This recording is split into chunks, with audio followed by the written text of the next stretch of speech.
The scar on Darcy Newman's face burned like the last embers of a dying campfire as she stood at the altar alone, watching her groom-to-be walk away with her unblemished bridesmaid.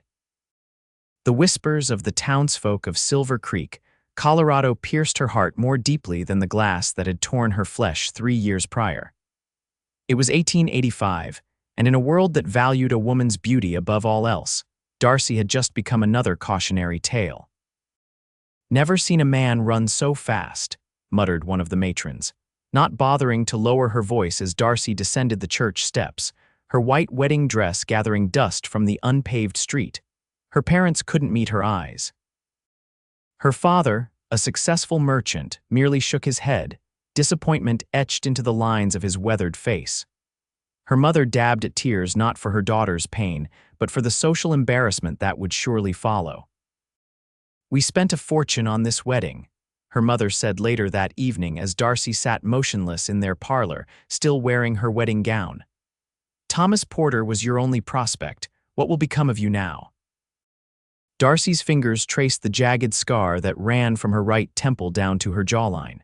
The stagecoach accident that had claimed her sister's life had left Darcy permanently marked. For a while, Thomas had sworn it didn't matter. He'd been courting her before the accident and had proposed 6 months after, claiming her scars were merely character. But as the wedding approached, she'd caught him staring at her marred profile with increasing discomfort. 3 days after the disastrous non-wedding, Darcy's father came to her with a proposition. "I've written to your aunt in Montana Territory. She's agreed to take you in." Montana. Darcy had never ventured beyond Colorado's borders. "It's for the best, Darcy, this town. There's too much gossip. Too many memories." What he meant was, "Your ruined face is bad for business." "When would I leave?" she asked, her voice hollow. "Tomorrow morning. The stagecoach leaves at dawn." That night, Darcy packed her belongings into a single trunk. Her wedding dress remained hanging in her wardrobe, a ghostly reminder of promises broken. She folded her plainest dresses, a few books, and the silver hand mirror her sister had given her before the accident. She hadn't looked at her full reflection since the day Thomas left her at the altar. The journey to White Rock, Montana Territory, was long and grueling. For 5 days, Darcy endured bouncing stagecoaches and nights in roadside inns where travelers stared openly at her scarred face. She took to wearing a bonnet pulled low and arranging her auburn hair to partially cover the right side of her face.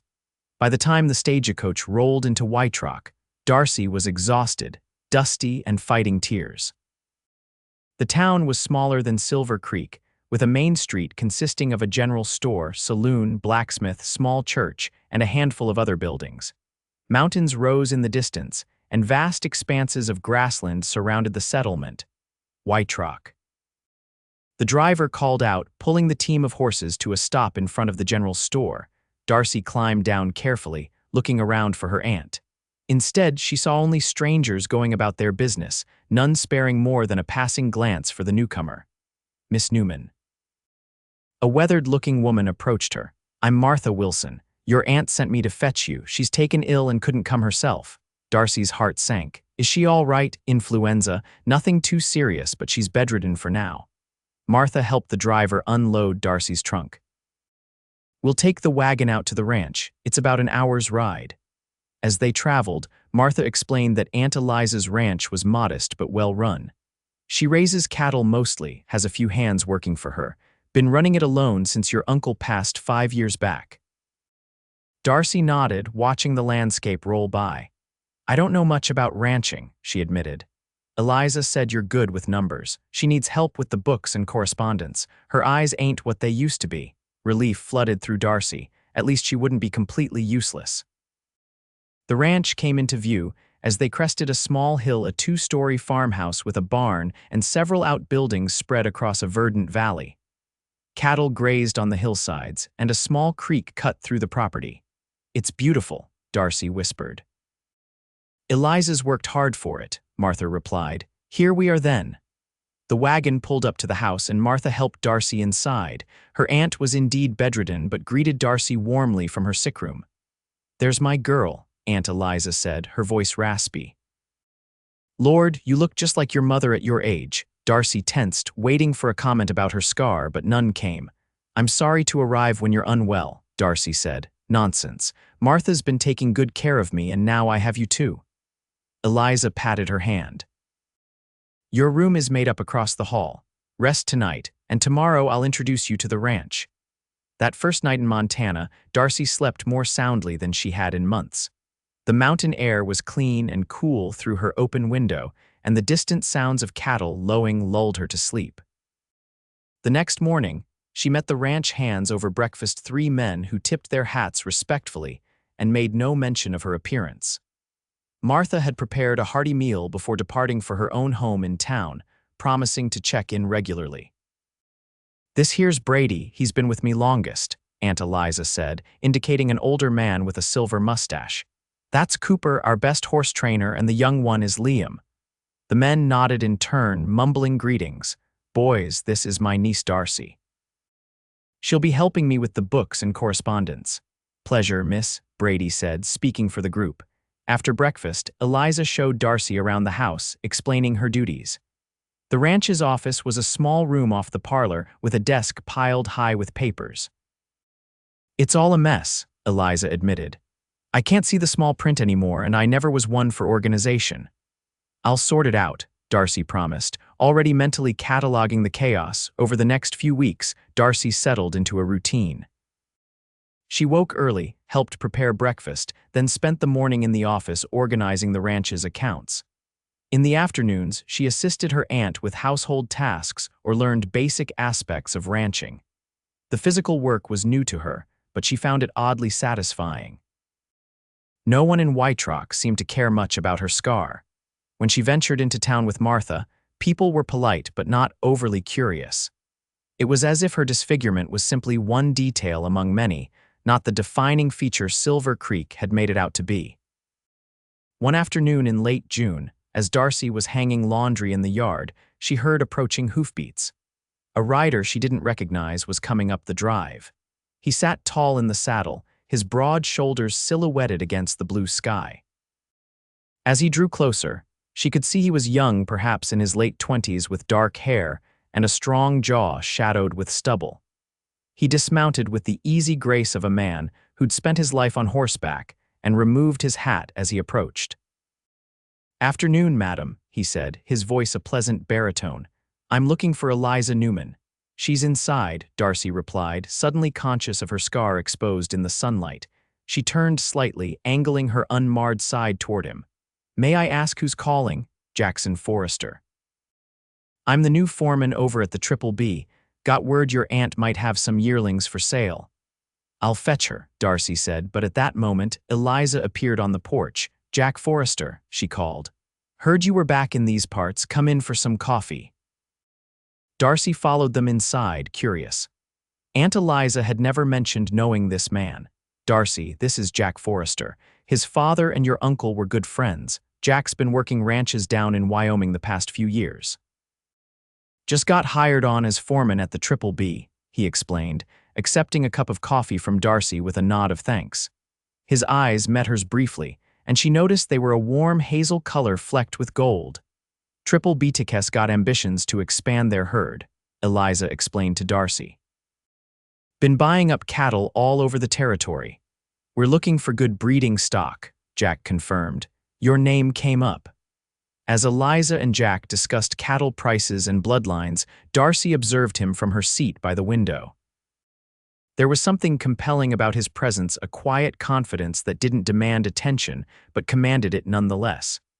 When he smiled, small lines appeared at the corners of his eyes, suggesting he did so often. "Darcy's been handling all my correspondence and books," Eliza was saying. "She's a godsend with numbers." Jack turned those warm eyes toward her again. "Is that so? I've got no head for figures myself, always preferred working with my hands." "Different skills for different tasks," Darcy said softly. "Indeed," he agreed, studying her with interest. "Been in Montana long, Miss Newman?" "Just over a month. From Colorado, wasn't it, Darcy?" Eliza prompted. "Yes, Silver Creek," Jack nodded. "Never been, but I hear it's growing fast." "Too fast, perhaps," Darcy murmured. thinking of the gossip that had spread like wildfire after her wedding day disaster. When Jack stood to leave, Eliza invited him to return the following week to look over the yearlings. "Bring Mr. Blackburn if he wants to see them himself." "I will." "Thank you for the coffee, Mrs. Newman." He turned to Darcy. "A pleasure meeting you, Miss Newman." Once he'd ridden away, Eliza chuckled. "That boy grew up handsome, just like his father. You've known him long, since he was knee-high to a grasshopper." His folks had a small spread about 10 miles east. His father died in '79 and his mother couldn't keep the place going. Jack went off to find work, sends money back to her in town. "He seems capable," Darcy said carefully. "One of the best cowboys in the territory." Surprised, Ben Blackburn managed to hire him as foreman. Jack's always been independent-minded. The following week, Darcy found herself watching the road more often than usual. When Jack Forrester returned, this time accompanied by an older man she presumed was Mr. Blackburn, she was in the barn helping Cooper with a foaling mare. "Miss Newman," Jack greeted her, tipping his hat. "This is Benjamin Blackburn, owner of the Triple B." Blackburn was a stocky man in his 50s, with a trimmed beard and expensive clothes that looked out of place on a ranch. He gave Darcy a cursory nod, his eyes lingering briefly on her scar before he asked for Eliza. "I'll take you to her," Darcy offered, leading the men to the south pasture where her aunt was checking on the yearlings with Brady. As the ranch owners discussed business, Jack fell into step beside Darcy. "How's the mare doing?" he asked. Surprised he'd noticed, Darcy replied, "She's close. Cooper thinks tonight or tomorrow. First foal, third apparently. The others were born healthy." Jack nodded, seemingly genuinely interested. "You're taking to ranch life well, from what I can see. It's different from what I'm accustomed to, but I like it." "Town life doesn't suit everyone. Too many people in your business." Something in his tone made Darcy glance up at him. Was that understanding in his eyes? Their conversation was cut short as they reached Eliza and Brady. For the next hour, the men examined the yearlings, discussing bloodlines and conformation. Darcy stood back, observing. Jack clearly knew cattle. His assessments were quick but thorough, and even Blackburn deferred to his expertise on several occasions. A deal was struck for 10 of the yearlings to be delivered to the Triple B the following month. As they prepared to depart, Jack approached Darcy again. "Miss Newman, I wonder if you might consider helping me with something." "Oh." "The Triple B-Tickets books are in worse shape than your aunt's were, from what I've seen. Mr. Blackburn's previous foreman wasn't much for record keeping. I'd be grateful for any advice on setting up a proper system." Before Darcy could respond, Blackburn called for Jack. "Another time, perhaps," Jack said with a slight smile before mounting his horse. Darcy watched them ride away, puzzled by the interaction. Was he merely being polite, or had that been a genuine request? Her answer came 3 days later when Jack Forrester appeared at the Newman ranch alone, a leather satchel tied to his saddle. "Hope I'm not intruding," he said when Darcy met him at the door. "I brought some of the Triple B ledgers, thought you might take a look if you have time." Eliza, overhearing from the kitchen, called out, "Nonsense, Jack, come in. Darcy's just finished organizing my mess. She can certainly help with yours." In the office, Jack spread out several ledgers on the desk. They were indeed in disarray, entries crossed out, pages torn, numbers scribbled in margins. "I'm embarrassed to show you this," he admitted, "but Blackburn's paying me to get things in order, and I'm better with cattle than columns." Darcy examined the books. "It's fixable. You'll need to start fresh with new ledgers, transfer the accurate information, and establish a consistent system. Would you be willing to show me how? I can compensate you for your time." She hesitated. "I'm not sure I should leave my aunt. Bring him here," Eliza said from the doorway, surprising them both. "Once a week, say, you can work at the dining table where there's room to spread out." And so began a new routine. Every Thursday afternoon, Jack would arrive with his ledgers, and he and Darcy would spend several hours at the Newman dining table. She taught him basic bookkeeping principles, and he proved to be a quick study, though he often claimed otherwise. "You're making excuses to keep coming back," Eliza teased him one day as he complained about mixing up debits and credits. Jack laughed, not denying it. "Good company is hard to find in these parts, Mrs. Newman." During these sessions, Darcy began to relax in Jack's presence. He never stared at her scar or awkwardly avoided looking at her, as so many did. He simply treated her like a person whole and complete. One Thursday in mid-July, a sudden thunderstorm rolled in as they were working. The sky darkened rapidly, and rain began to pound against the windows. "You'd best stay for supper," Eliza told Jack. "This looks to be a real gully washer." Lightning flashed, followed immediately by a deafening crack of thunder that made Darcy jump. Jack's hand instinctively moved to cover hers where it rested on the ledger. "Sorry," she said, embarrassed. "No need," he replied softly, but didn't immediately remove his hand. When he did, Darcy felt an inexplicable sense of loss. The storm intensified, and by the time they'd finished supper, the creek had risen dangerously. "You can't cross that tonight," Brady declared after checking the water level. "Bridge will be underwater by now." "You'll have to stay the night, Jack," Eliza said matter-of-factly. "We'll put you in the spare room." That evening, with the storm still raging outside, they gathered in the parlor. Brady told stories of his years driving cattle up from Texas, and Cooper played a harmonica. Jack revealed a pleasant singing voice, joining in on Red River Valley when Cooper began to play it. Darcy sat by the fire, sewing a torn shirt sleeve, occasionally glancing up to find Jack watching her. Each time their eyes met, he would smile slightly before looking away. Later, as the men prepared to turn in, Jack paused beside Darcy's chair.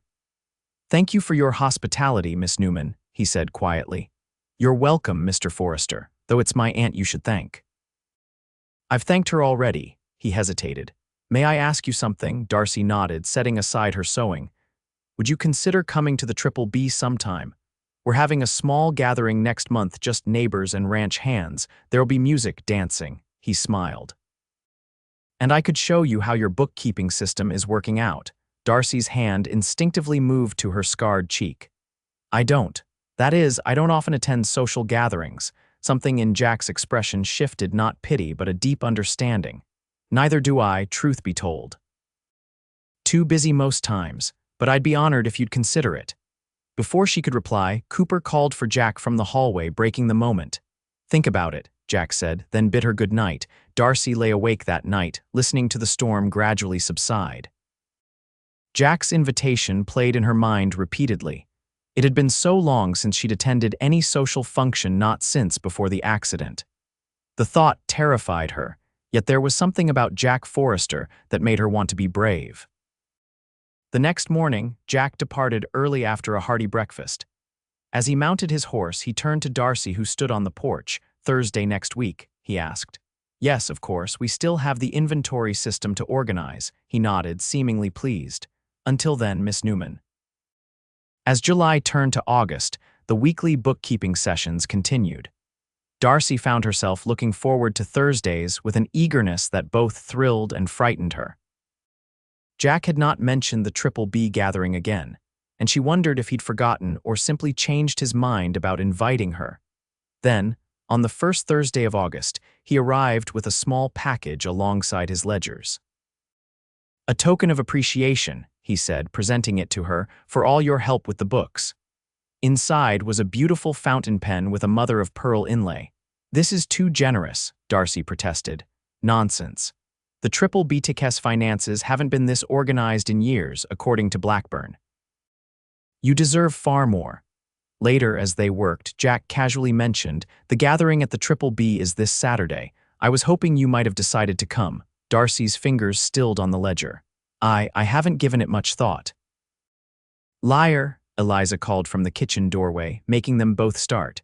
"She's thought of little else, Jack Forrester." "Aunt Eliza." "Well, it's true, and you should go. Been too long since you enjoyed yourself." Jack was watching her with those kind eyes. "It's nothing formal. Just neighbors, good food, some music. And dancing," Eliza added, winking at Jack. Darcy took a deep breath. "Very well, if Aunt Eliza can spare me." "Excellent." Jack's smile was warm and genuine. "I'll come fetch you around 4 o'clock if that suits." On Saturday morning, Darcy woke with a knot of anxiety in her stomach. Several times she nearly changed her mind, but Eliza would hear none of it. "You've been hiding that pretty face of yours too long," her aunt declared as she helped Darcy prepare. Yes, all of it is pretty, scars and all. Those marks show you survived, girl. Never be ashamed of surviving. Darcy wore her best dress, a cornflower blue that brought out her eyes, and arranged her hair in a simple but elegant style. For the first time in years, she deliberately left the scarred side of her face fully visible. When Jack arrived, his expression upon seeing her made the knot in Darcy's stomach loosen slightly. There was admiration in his eyes, clear and unguarded. "Miss Newman," he said, his voice a touch lower than usual, "you look beautiful." The Triple B Ranch was larger than the Newman place, with a sprawling main house and several well-maintained outbuildings. Already, wagons and horses were gathered in the yard, and the sounds of laughter and music drifted from a large barn that had been cleared for the occasion. As Jack helped Darcy down from his wagon, she gripped his hand tightly. "I'm nervous," she admitted. "Just stay by me," he said simply. "I won't leave your side unless you want me to." True to his word, Jack remained attentive as he introduced Darcy to the gathered neighbors and ranch hands. Some glanced curiously at her scar, but no one mentioned it. Mr. Blackburn was polite if somewhat distant, and his wife, a thin woman with a perpetual expression of mild displeasure, merely nodded when introduced. "Don't mind the Blackburns," Jack murmured as they moved away. "They're not the warmest folks, but they're fair employers." The evening progressed pleasantly. The food was plentiful, the music lively, and Jack, as promised, stayed by Darcy's side. When the dancing began, he turned to her with a questioning look. "I haven't danced in years," she warned him.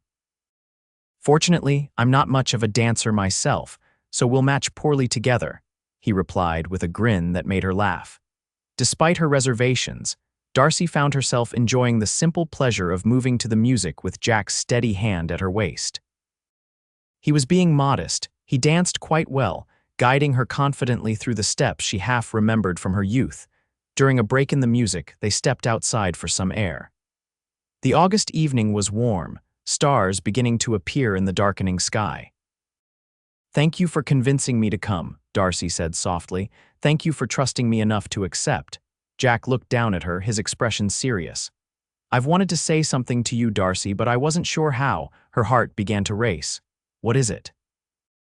"I've known many people in my life, worked with all sorts from Texas to Montana, but I've never met anyone quite like you." "Because of my face," she said reflexively. "No," his voice was firm, "because of your spirit. You've endured pain, I can see that plainly, but it hasn't made you bitter or hard. You're kind, intelligent, and stronger than you know." Darcy didn't know how to respond. No one had ever spoken to her this way, seeing past her scar to the person beneath. "I find myself looking forward to Thursdays more than any other day," Jack continued, "and I'm running out of bookkeeping questions to ask you." A small laugh escaped her. "I suspected as much when you asked me to explain the same inventory system 3 weeks in a row." Jack smiled, then grew serious again. "I'm not a wealthy man, Darcy. I work hard and save what I can. Someday I hope to have my own ranch again, rebuild what my father lost. But for now, all I have to offer is myself, plain and simple." "Jack, what are you saying?" He took her hand gently. "I'm saying that I care for you, Darcy Newman, and if you could see your way clear to allowing me to court you properly, I'd be the happiest man in Montana territory." Darcy's free hand moved unconsciously to her scarred cheek. "You can't mean that." Not with Jack reached up, his calloused fingers gently covering hers where they touched her scar. "This," he asked softly, "these marks are part of you, yes, but they don't define you any more than the scars on my hands define me."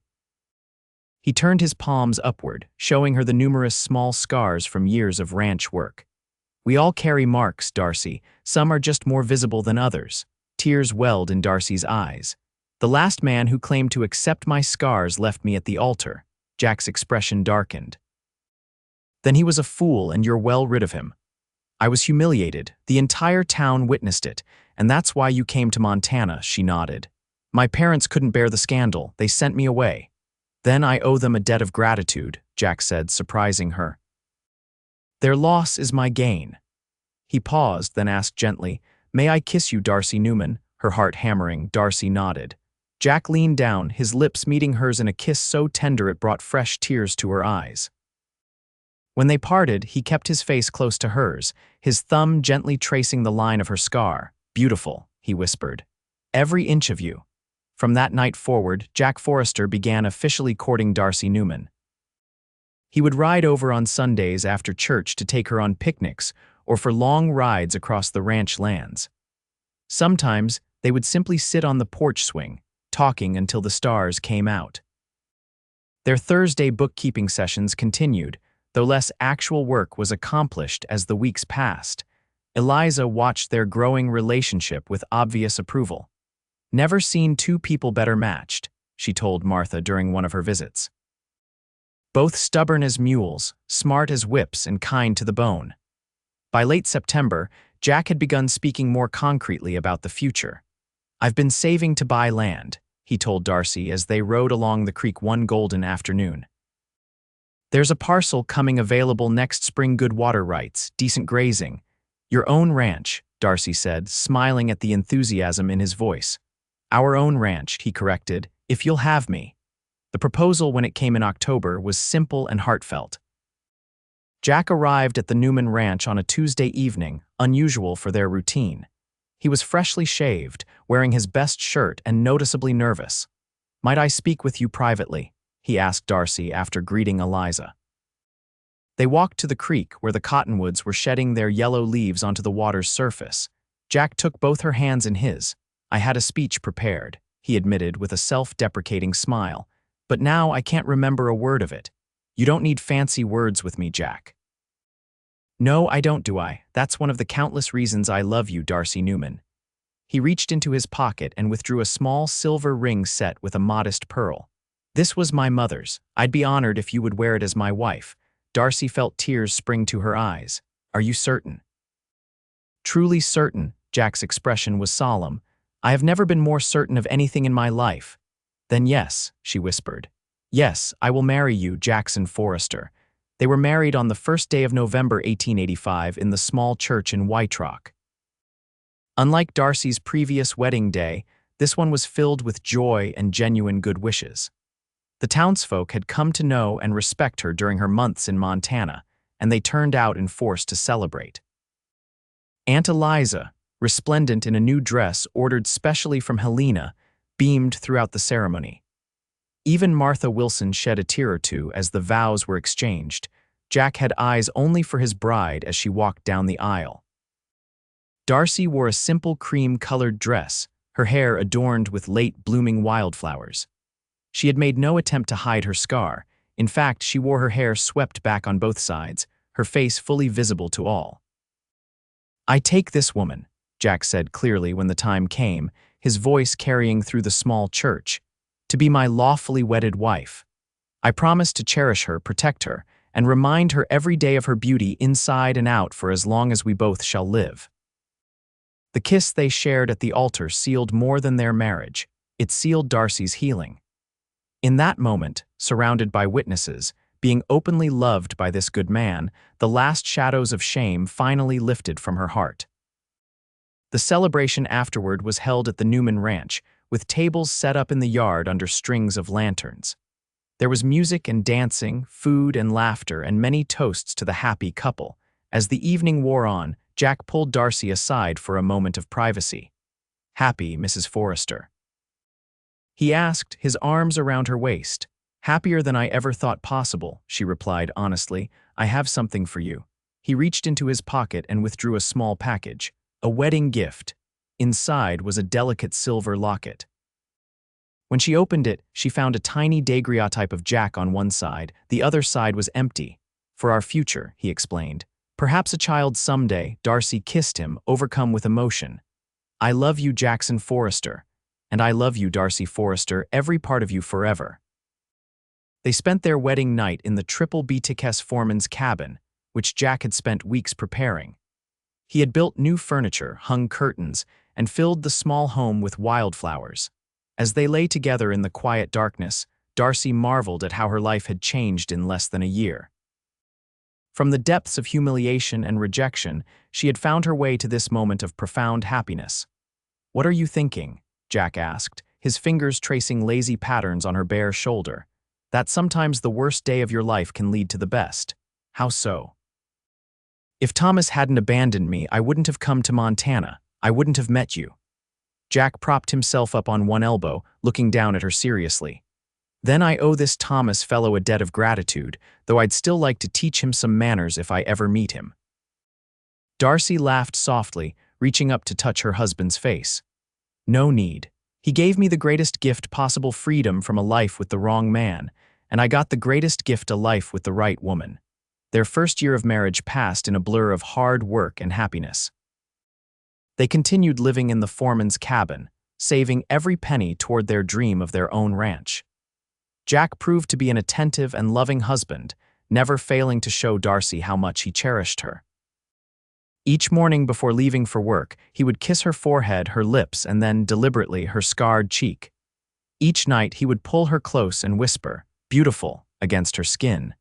In the spring of 1886, the land Jack had his eye on came up for sale. With their combined savings and a loan from Mr. Blackburn, who was reluctant to lose his foreman but supportive of Jack's ambitions, they purchased the property, 500 acres with good water access and gentle, rolling hills perfect for cattle. Forrester Ranch, Jack said proudly as they stood on a rise overlooking their new land, has a nice ring to it. It needs a house, Darcy pointed out practically, already designed it. Jack pulled a folded paper from his pocket, showing her a rough sketch. 2 stories, 4 bedrooms. 4. That's ambitious, he grinned, pulling her close. I'm planning ahead, unless you'd prefer more, Darcy blushed.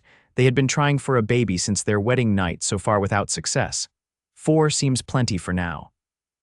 Building the house while Jack continued his foreman duties was challenging, but neighbors helped, including Brady and Cooper from Aunt Eliza's ranch. By late summer, the framework was up, and by early fall they had a solid roof over their heads, though much of the interior remained unfinished.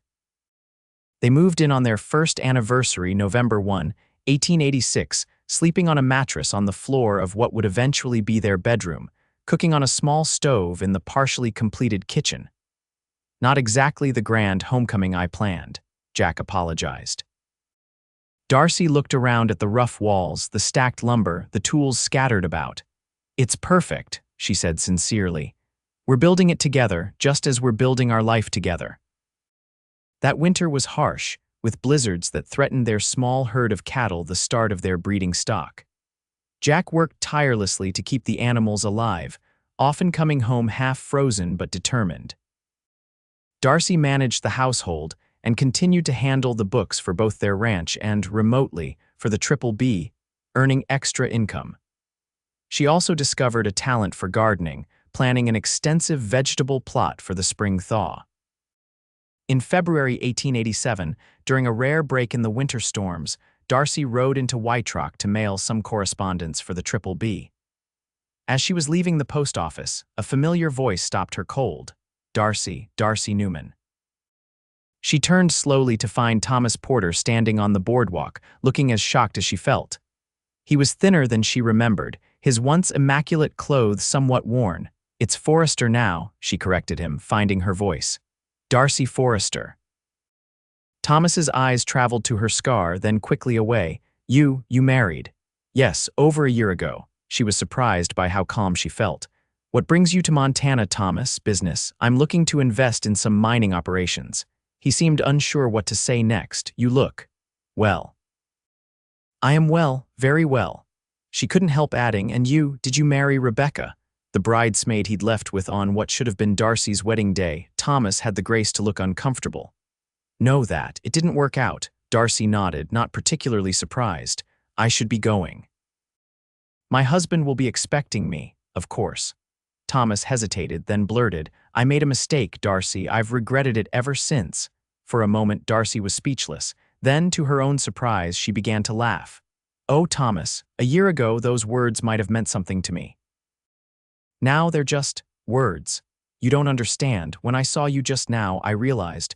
What you realized doesn't matter, she interrupted gently. What matters is what I realized, that sometimes rejection is actually redirection. You did me a favor, Thomas Porter, though you never intended to. Before he could respond, a deep voice called, Darcy. She turned to see Jack crossing the street toward them, concern evident on his face. Everything all right, Everything's fine, she assured him as he reached her side. Jack, this is Thomas Porter, an old acquaintance from Colorado. Thomas, my husband, Jackson Forrester.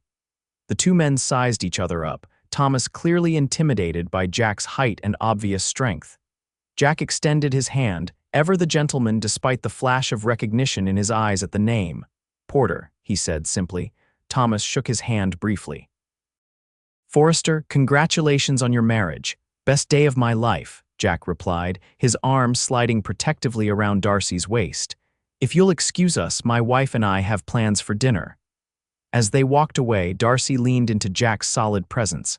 How much did you hear? She asked quietly. Enough. His voice was tight. You handled him better than I would have.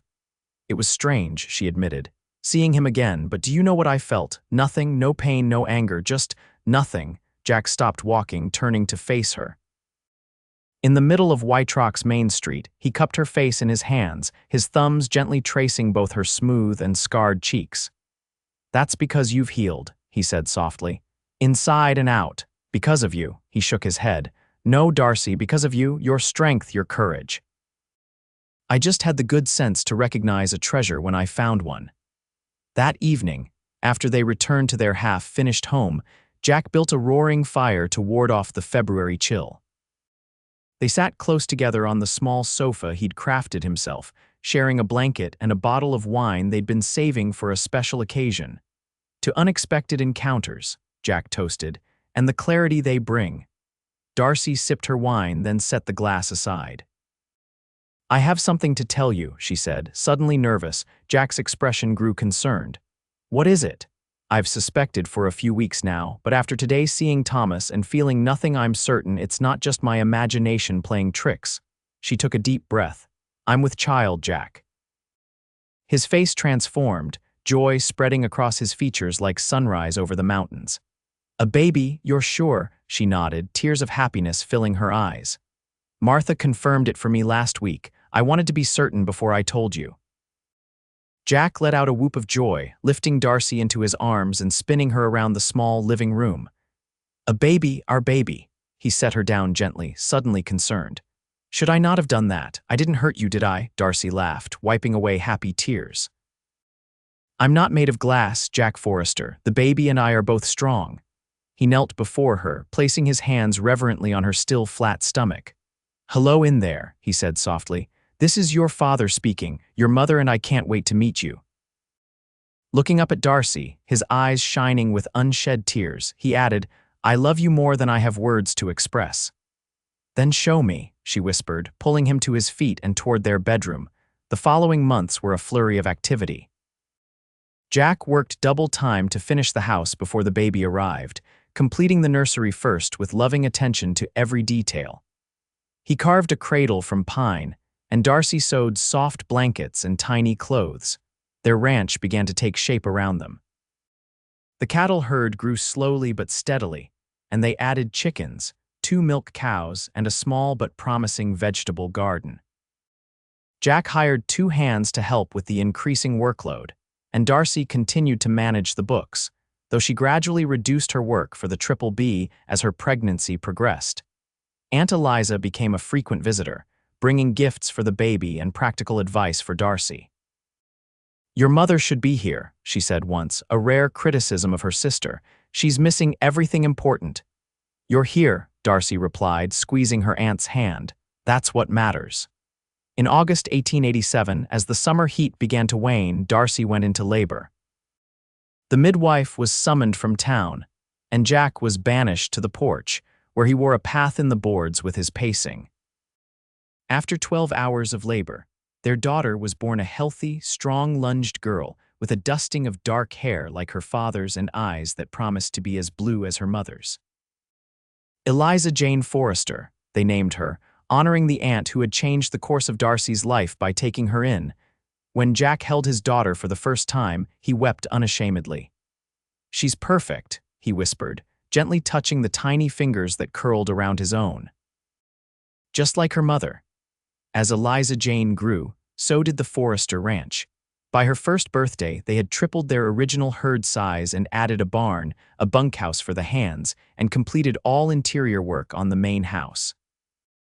Jack's careful management and Darcy's shrewd financial acumen made them a formidable team. Word of their success spread, and neighboring ranchers began to consult them for advice. Even Benjamin Blackburn, who had initially predicted Jack would fail on his own, grudgingly acknowledged their achievements. "You've built something special here," he told Jack during a visit in the fall of 1888. "I'd like to discuss a partnership on that new breeding program you mentioned." Life settled into a pleasant rhythm. Eliza Jane, nicknamed EJ by her father, was a curious, active child who loved nothing more than to follow Jack around the ranch. By the time she was 2, she had her own tiny boots and hat and insisted on helping with chores. Darcy found motherhood both more challenging and more rewarding than she had anticipated. There were difficult nights and trying days, but also moments of such pure joy that they took her breath away, like watching Jack teach EJ to pet a new foal, or hearing her daughter's delighted laughter as she splashed in the creek on a hot summer day. In the spring of 1890, Darcy received a letter that left her sitting in stunned silence at the kitchen table. Jack found her there when he came in for lunch, the open letter before her. "What is it?" he asked, immediately concerned. "Bad news. My mother is coming to visit," Darcy said, still processing the information. "She'll arrive next month." Jack sat across from her, taking her hands in his. "How do you feel about that?" "I don't know," Darcy admitted.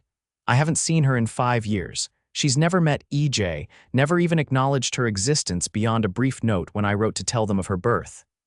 "You don't have to receive her if you don't want to." Darcy considered this, then shook her head. "No, I want EJ to know her grandmother, even if just briefly, and perhaps things can be different now." When Alina Newman arrived at Forrester Ranch in a hired wagon from White Rock, Darcy was struck by how much older her mother looked.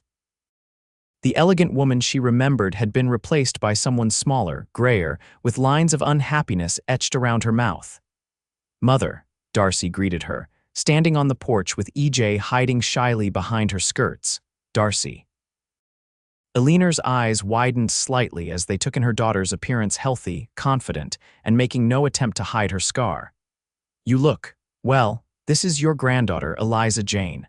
Darcy gently urged EJ forward. "EJ, this is your grandmother Newman." The little girl regarded Alina solemnly with her big blue eyes, then offered a small curtsy as she'd been taught. "Hello, grandmother." Something in Alina's expression softened. "Hello, Eliza Jane, you're a very pretty girl." "Like Mama," EJ stated matter-of-factly. "Papa says we're the prettiest girls in Montana." Alina's gaze flicked to Darcy, then away. "Your papa sounds very wise." Jack emerged from the barn then, crossing the yard with his long, confident stride. He removed his hat as he approached, offering Alina a polite nod. "Mrs. Newman." "Welcome to our home, Mr. Forrester." Alina seemed momentarily taken aback by Jack's imposing presence and good looks. "Thank you for having me." The visit was initially strained, with conversation limited to safe topics like the weather and the journey from Colorado. But as days passed, small changes became apparent. Alina watched with poorly concealed amazement as she observed Darcy's life, the respect she commanded from the ranch hands, the obvious adoration of her husband, the thriving business she helped manage, and most of all, the complete lack of self-consciousness about her scarred face. On her third evening at the ranch, as Darcy was tucking EJ into bed, Alina appeared in the doorway of the nursery. "She's a remarkable child," she said softly after EJ had fallen asleep. "Yes, she is." Darcy stood, smoothing her daughter's dark curls one last time. "Darcy, Alina hesitated, then continued. "I owe you an apology, many apologies, in fact."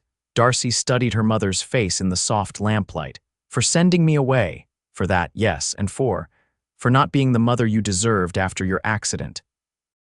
For caring more about appearances than your happiness." It was more acknowledgement than Darcy had ever expected to receive. "Why now, mother?" Alina sighed, suddenly looking every one of her 58 years. "Your father died 3 months ago." "What?" Darcy gasped. "Why didn't you write to tell me?" Pride, shame. Alina's hands twisted together. "After he was gone, I found letters in his desk, letters you had written to us both that he never showed me, letters about your marriage, your ranch, your child." Darcy felt a surge of anger toward her father, followed quickly by pity. "He never forgave me for becoming damaged goods," she said quietly. No, he couldn't see past it. Elena reached out hesitantly, her fingers stopping just short of touching Darcy's scar. "But I should have. You're my daughter, and I failed you when you needed me most." Tears filled Darcy's eyes. "It's not too late, Mother, not if you don't want it to be." Later that night, Darcy told Jack about the conversation as they prepared for bed. "Do you believe she's sincere?" he asked, ever protective. "I think so. She seems different, sadder, but somehow more real." Jack nodded thoughtfully. "People can change, especially after loss. I've seen it before." "She wants to stay longer, perhaps through the summer." "It's your decision, Darcy. This is your home. You decide who's welcome in it." Darcy wrapped her arms around her husband's waist, resting her head against his chest. "Our home," she corrected. "And I think I'd like her to stay, for EJ's sake and perhaps for hers as well." Elena Newman ended up staying at Forrester Ranch for 6 months. During that time, a tentative reconciliation blossomed between mother and daughter. Elena proved to be a doting grandmother and even developed an unexpected friendship with Aunt Eliza, who visited regularly. More surprisingly, Elena took an interest in the ranch operations. Having managed her late husband's household accounts for decades, she had a good head for numbers and began helping Darcy with the increasingly complex bookkeeping. "You've built an impressive operation here," she told Darcy and Jack one evening as they reviewed the quarterly figures. "Your father would never have believed his scarred daughter could achieve such success." "Mother," Darcy admonished, but without real anger. "It's true, and we both know it." Elena's expression was resolute. "But I'm proud of you, Darcy. I should have said that years ago, but I'm saying it now. I'm proud of the woman you've become, the life you've built." When Elena finally returned to Colorado in December 1890, she left with promises to return the following summer. "And perhaps you could visit Silver Creek someday," she suggested. "Show them all what Darcy Newman, forgive me, Forrester has made of herself." "Perhaps," Darcy said, though privately she thought it unlikely. Silver Creek held no draw for her anymore. Her life was here in Montana, with Jack and EJ and the ranch they continued to build together. In April 1891, Darcy discovered she was expecting their second child. Jack was overjoyed, and 5-year-old EJ was excited about becoming a big sister. "I'll teach the baby everything," she declared importantly. "How to ride and how to feed chickens and how to count to 100. "That's very generous of you, sweetheart," Jack told her, hiding a smile. The pregnancy progressed smoothly until early September, when Darcy went into labor 6 weeks before her due date. Martha Wilson was summoned from town, along with the doctor who had recently set up practice in White Rock. After a difficult labor, Darcy delivered a tiny boy. "He's early, but he's a fighter," the doctor assured them, though his expression remained grave. "The next few days will tell." They named him Samuel Jackson Forrester, and for a week, his survival hung in the balance. Darcy barely left his side. Sleeping in a chair beside the cradle, Jack had hastily modified to serve as a bassinet. Jack managed the ranch and cared for EJ while keeping a worried eye on his wife and son. On the 8th day, Sam finally took a turn for the better. His breathing grew stronger and he began to nurse more vigorously. By the end of the month, though still smaller than EJ had been at birth, he was clearly thriving.